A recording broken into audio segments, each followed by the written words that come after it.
500A 12 gauge pump shotgun. This is what I use to fill the role of home defense weapon.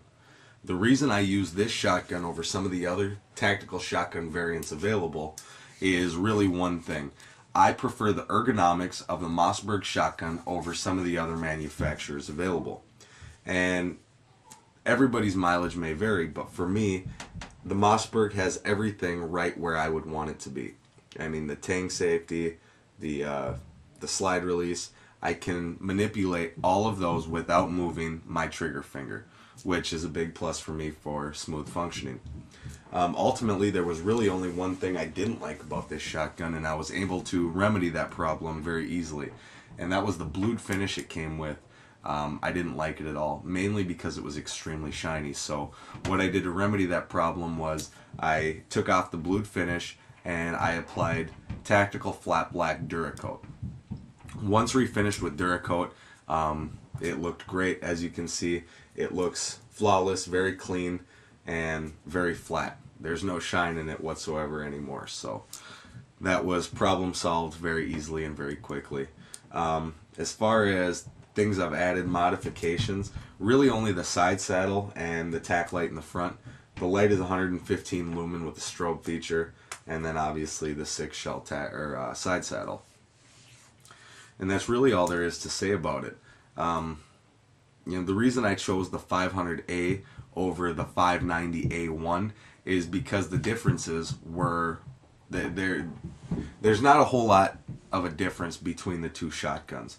The main difference is the 590A1 has a little bit of a thicker barrel, and I'm assuming that would be more appropriate for like military applications.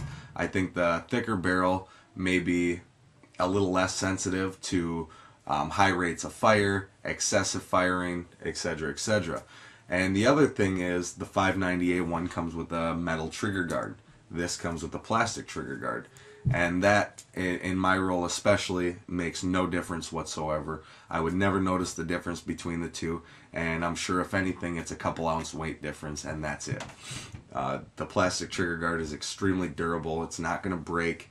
It's not going to fall apart. There's nothing wrong with it at all. As a matter of fact, all of the 870s also come with plastic trigger guards. So there you go.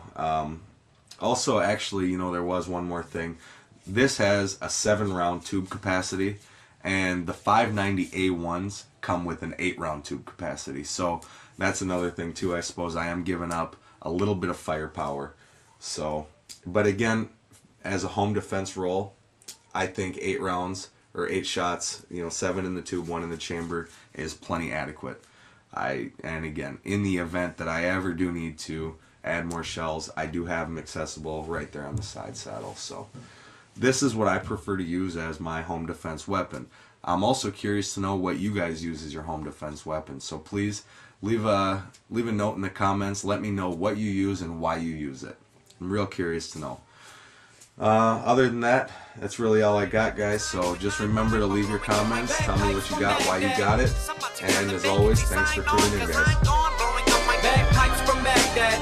I run the streets and act like a madman holding a glass. You can be a permanent fixture in my lyrical mixture. I'm the miracle whip, the trickster. My signature sound when the tuba lipstick's around.